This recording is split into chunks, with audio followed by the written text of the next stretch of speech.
Assalamualaikum teman-teman. Namaste semuanya.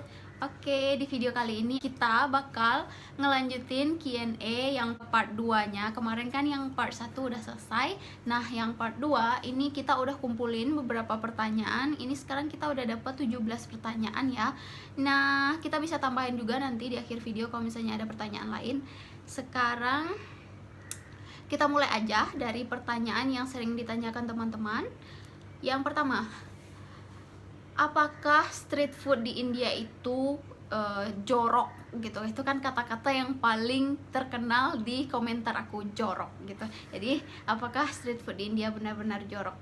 Jadi jawabannya ada yang jorok, ada yang bersih. Jadi itu tergantung kalian. Kalian pilihnya yang mana? Kalian budgetnya seberapa? Karena yang menurut kalian jorok itu harganya jauh lebih murah dengan yang bersih gitu. Jadi aku personally ya sama Syabar, dia nggak pernah bawa aku makan street food yang menurut kalian jorok itu, yang dikobok-kobok menurut kalian itu, yang pakai tangan itu. Nah, sebenarnya tuh sih banyak banget pilihan street food yang bisa kalian makan di khususnya di Mumbai ini. Kalau kalian mau yang jorok dengan budget kalian yang terbatas, ya udah kalian pergi ke yang jorok. Kalau kalian punya budget lebih, ya udah kalian bisa makan di tempat yang bersih gitu kan. Semua tergantung budget kalian sebenarnya. Jadi aku nggak ngerti ya kenapa yang bagian-bagian joroknya aja yang viral, yang bagian bersihnya nggak di shoot sama sekali gitu loh. Kebanyakan tuh di YouTube channel gitu yang nge-shoot makanan-makanan India itu, mereka senengnya itu kayak nge-shoot tempat yang jorok doang gitu loh. Tempat yang bersih padahal ada, nggak di shoot juga gitu. Kayak senengnya itu ngeliatin hal buruk dari suatu negara gitu, yang baiknya nggak diliatin gitu. Aku juga nggak ngerti apa mereka pengen viral atau pengen niatnya pengen ngejelek-jelekin negara lain. Aku juga nggak ngerti, soalnya kan semua negara itu kan ada baik ada buruknya gitu loh. Jadi kalau kalian mau makan di tempat yang bersih, ada kok banyak tempatnya. Jangan ngeliat yang jorok doang, nggak semua jorok gitu. Jadi tergantung kalian, budget kalian lebih beli yang tempat yang bersih gitu. Jangan di shoot yang tempat jorok doang, tempat bersih juga di shoot gitu loh. Jadi tergantung kalian. Oke? Pertanyaan nomor 2. Okay, why Shabbar uses Namaste and not Assalamualaikum? So I think every country has its own way of greeting people, and I think Namaste, Namaskar is how Indians greet other people. I've a lot of Christian friends from Indonesia as well who also say Assalamualaikum, but that does not make them Muslims. I have a lot of Hindu friends from India who will, at the time of Eid, if they call me, they will say, "Hey, Assalamualaikum, Shabbar." Just the way they greet me sometimes. But that does not mean, or that does not make them Muslim. And similarly, if I say Namaste, that is not making me Hindu, and it's just making me humble enough to greet people the same way that they are greeting each other, right? And have that sense of equality amongst each other, right? So we're just trying to greet everyone that is Yes. watching our video. If there were 3 people, I wish we could greet in every way possible, Iya, kalau misalnya ada lebih banyak orang, kita bakal greet pakai lebih banyak lagi salam gitu, macam-macam salam yang lain. Yeah. Yang selanjutnya, what is the meaning of Namaste? Okay, so what is the meaning of Namaste? Namaste has got no religious meaning, to be honest. It means is that, so Indians believe that every human being has a good side and a bad side. Like they have God and devil within them. So Namaste they say because they are trying to say that the divine in me respectfully recognizes the divine in you, which means that the good in me respectfully recognizes the good in you. That's all that they're trying to say, It's got no religious meaning attached to it. So saying that does not make me Hindu, and please try and understand that. I love my country, I love my people, and I don't treat them differently, be it Hindu, Muslims, Christians, all are the same for me.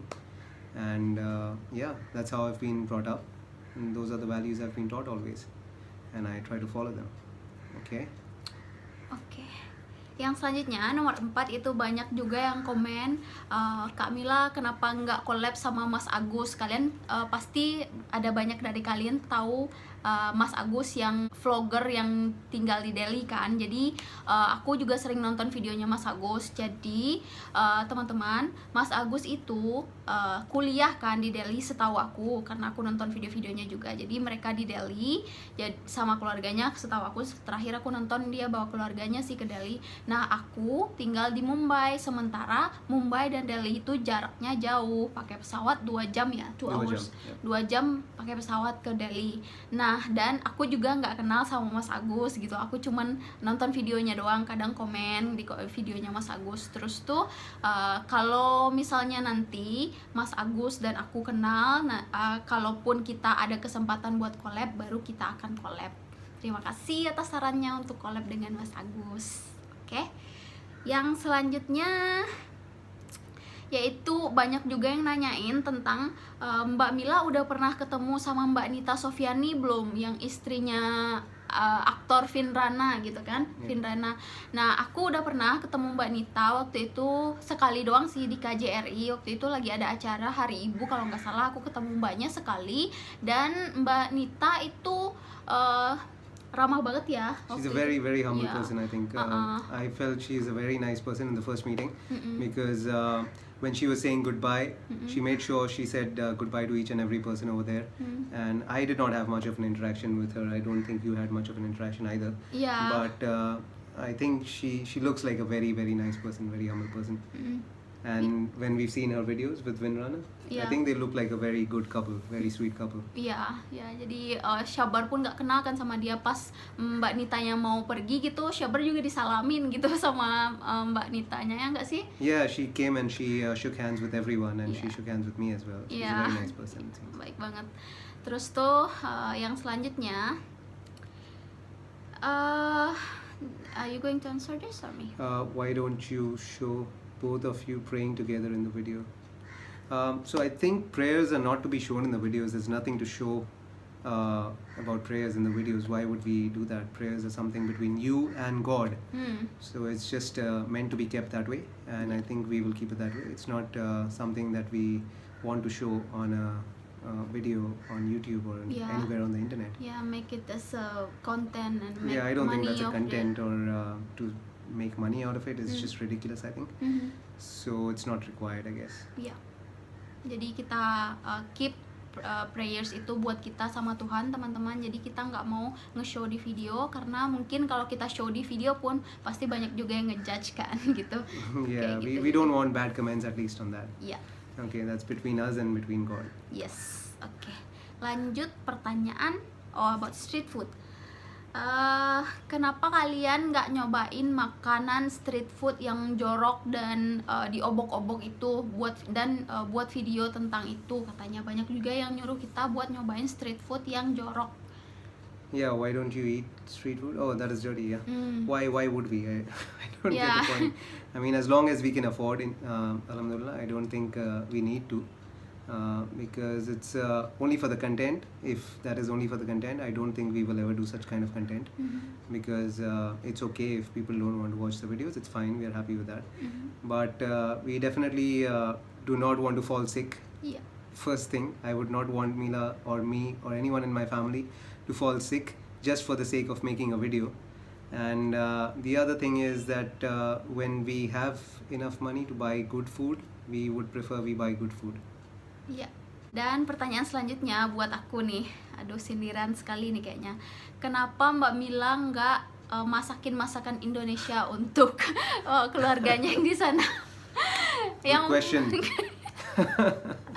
Ini teman-teman, yang pertama jawabannya, Mila nggak bisa masak.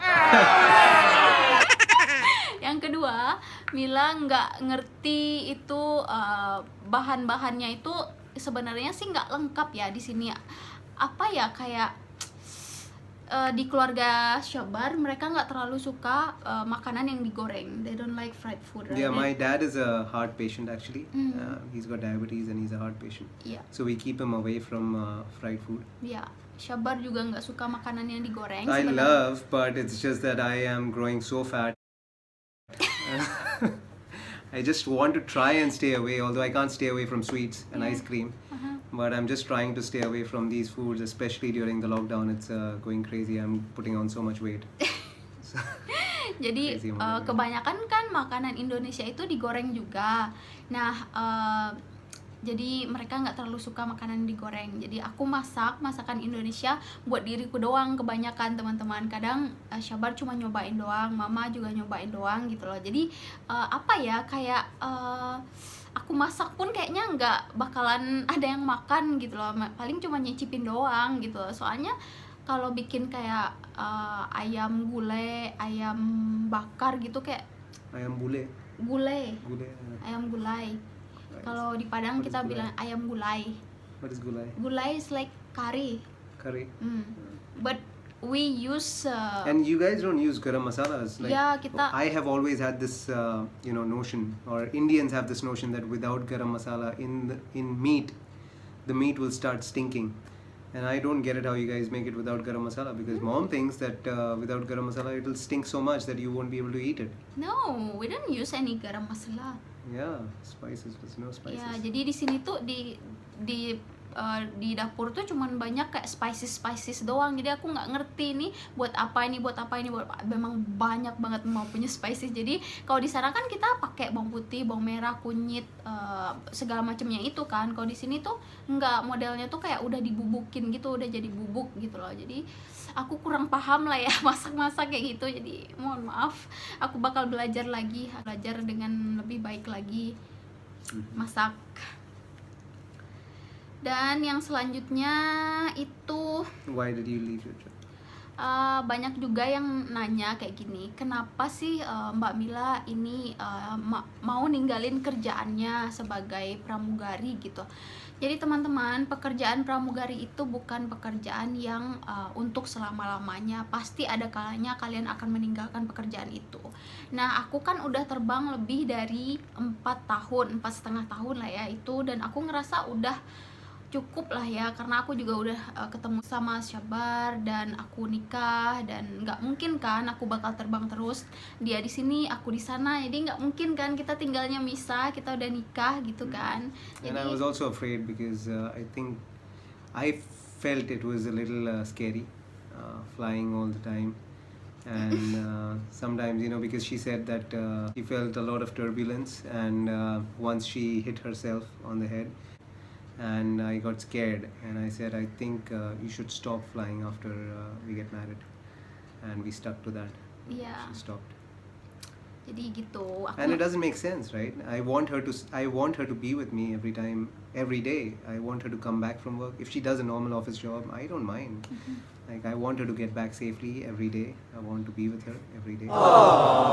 Yang selanjutnya itu, ini nih banyak banget yang nanyain. Dengan cara sindiran lah, dengan cara yang baik-baik lah, ini banyak yang nanyain. Apakah benar orang India itu bau bawang bombay? I don't know. Bau nggak bawang bombay kamu I ya? don't know what is bawang Bombay. Is it a typical smell of Bombay? Bawang bombay? Iya, kamu I bau don't know bawang what that bombay means. orang India.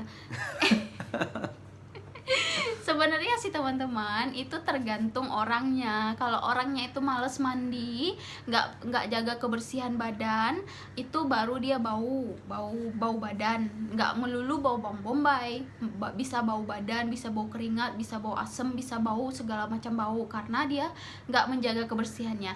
Jadi kalau kalian teman-teman semua ada yang kenal orang India dan dia bau ataupun bau bawang bombay, mungkin kalian kenalnya sama orang yang mungkin levelnya apa ya, maksudnya Yeah, bukan you need to up your level of I don't know what you can call social circle. ya. Probably, Jadi mungkin harus cari orang yang lebih decent gitu, yang harus yang Iya. lebih bersih. Jadi mungkin kalian kenalnya orang yang bau itu karena mereka mungkin nggak menjaga kebersihannya begitu. someone who can take care of himself, basically. Yes.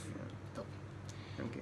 Yang selanjutnya, Why don't you make vlogs inside the masjid? iya, jadi kenapa nggak sekali-sekali gitu bikin vlog di dalam masjid gitu kan? Maksud aku kan masjid gitu loh, ini masjid. Jadi kenapa sih kita harus masuk ke masjid terus bikin video, terus apa ya, memang sih untuk ngenalin ke kalian gimana bentuk masjid di sini. Ya masjid ya sama aja sih menurut aku, di mana-mana juga It's a bentuk place where you pray. ya tempat berdoa, tempat sholat gitu kan. Ya aku nggak mau aja ngejadiin masjid gitu kayak Carrying a camera all the ya time, dan shooting. syuting. Jadi ya menurut aku ya aneh aja gitu loh jadiin konten. I'm sure a lot of people who do talk bad. Hmm, It's not that everyone is talking bad, but there are quite a few people who are talking bad. So they might end up commenting bad about the masjid as well, which we would never want to happen. You know, iya, we don't want that thing to happen, and we are never going to do that. iya. Be it mosque, be it temple, I don't think those are places we can shoot it from outside. Yeah, but I dari don't luar. think we want to go inside and make any videos inside those places. Dari luar mungkin kita bakal liatin ke kalian, tapi kalau masuk ke dalam terus bikin video, menurut aku ya aku nggak mau. Aku kan orang kan punya pilihan masing-masingnya, jadi aku nggak ya teman-teman, mohon maaf, aku nggak bakal ngelakuin itu. Aku respect sama orang-orang yang berdoa dan sholat gitu. Terus tuh yang selanjutnya, kenapa nggak bawa mertuanya ke Indonesia? Yang pertama, mertua aku, mama papa itu mereka sekarang dengan kondisinya sekarang, kondisi medisnya, mereka nggak bisa berjalan jauh. Maksudnya ke perjalanan jauh ke Indonesia mungkin stop di sana sini mungkin bisa, tapi untuk sekarang ini kita belum bisa bawa mereka perjalanan jauh, apalagi ke Padang ya, jauh banget, dan itu berapa kali naik pesawatnya. Dan nanti kalau misalnya kita ada kesempatan dan mama kesehatannya udah bagus, itu kita nanti bisa bawa mereka. Terus insya Allah kalau kita ada rezeki lebih gitu kan, kita juga bisa jalan-jalan di Indonesia bawa mereka nanti gitu. Inshallah. Insya Allah. Pertanyaan yang selanjutnya yaitu banyak juga yang nanyain, Kak, kok nggak buka just tip sih gitu katanya. Nah teman-teman, aku aja belum pulang ke Indonesia, jadi aku belum kepikiran buat buka just tip sekarang ini. Nanti kalau misalnya aku pulang, kenapa enggak ya kan kalau misalnya mau buka just tip. Kalau ada dari teman-teman yang mau nitip sesuatu dari India yang khas India gitu kan, jadi biar ongkos kirimnya juga nggak mahal-mahal banget dari sini. Soalnya kalau paketan dikirim ke Indonesia memang tarifnya memang mahal banget, nggak masuk di akal menurut aku. Nanti kemahalan ongkos kirimnya daripada barangnya. Jadi nanti kalau aku mau pulang, aku bakal infoin ke kalian. Aku akan buka just tip di Instagram ataupun di YouTube, aku infoin ke kalian ya. Oke, yang selanjutnya itu banyak juga yang nanyain, Kak, di mana sih bisa beli baju-baju India dan sari-sari ala India gitu. Nah aku kan baru mulai nih mau buka all shop waktu itu, tapi sekarang lagi aku nggak buka karena memang benar-benar kondisinya nggak memungkinkan karena COVID-19 ini. Jadi lagi aku tutup sekarang ini. Jadi kalau kalian nanti mau lihat-lihat baju ala India ataupun sari, kalian bisa add Instagram aku, Misha Sayed Online Shop ya. Yeah. Aku bakal tulis di bawah nama online shopnya. Oke, yang selanjutnya itu skincare rutin. Banyak banget yang nanyain, Kak, apa sih skincare rutinnya, share dong gitu. Apa ya skincare rutin? You don't use anything. Skincare rutin sih aku nggak pakai, apa ya, aku nggak pakai skincare rutin sih sebenarnya. Maksudnya kalau face wash aku pakai face wash, terus tuh itu pun biasa-biasa banget. Terus tuh setiap hari nih aku pakai baby powder ya, Johnson's baby. Johnson baby powder Just setiap. loves Johnson's baby. It's like, Iya, terus tuh kalau misalnya keluar aku nggak pernah lupa pakai sunscreen. Aku pakai sunscreen Innisfree yang Daily Mild SPF 50. Terus tuh kadang aku juga pakai foundationnya dari Innisfree, alat-alat makeupnya dari Innisfree gitu. Kalau misalnya untuk skincare, yang buat skincarean itu aku nggak. she's very lazy to do anything. Iya, males banget aku skincarean. Terus tuh yang selanjutnya, banyak banget yang nanya, gimana sih, Kak, rasanya punya suami orang India? Apa ya, ini pertanyaannya sebenarnya. Question is that. Ya, pertanyaannya ini bukan orang Indianya gitu loh. Gimana rasanya punya suami kayak gini gitu loh. Mungkin kayak gini kali ya. Jadi setiap orang kan beda-beda ya watak dan perilakunya. Setiap orang memang beda-beda. Nggak harus dia dari India, dari Indonesia, dari mana-mana, dari Eropa, dari Amerika. Dia punya watak dan perilaku masing-masing. Jadi kita nggak bisa menyamakan orang India wataknya kayak gini, orang Indonesia wataknya kayak gini. Nggak harus gitu teman-teman. Jadi gimana rasanya menikah sama orang India yang ini, yang maksud aku yang ini doang ya, bukan secara keseluruhan orang India. Rasanya ya biasa-biasa aja, enak-enak aja, dan dia juga orangnya santai-santai aja, nggak yang terlalu ngatur-ngatur, nyuruh-nyuruh, enggak, malah dia nggak mau aku ngapa-ngapain gitu. Selama lockdown ini kan nggak ada tuh yang ART yang bantuin di rumah, jadi kita benar-benar kerja berdua gitu. Kadang dia juga nggak bolehin aku kerja, dia yang ngerjain semuanya gitu. Jadi kayak gitu dianya. Kadang-kadang romantis juga, kadang-kadang sweet, so sweet, kayak kadang-kadang kayak manisan India, manisnya sangat-sangat manis. Kadang-kadang ya menggila juga dianya. Kadang-kadang banyak drama. Itu aku, sorry. Too much drama. Iya. That's okay. It's okay, itulah hubungan ya. Cute.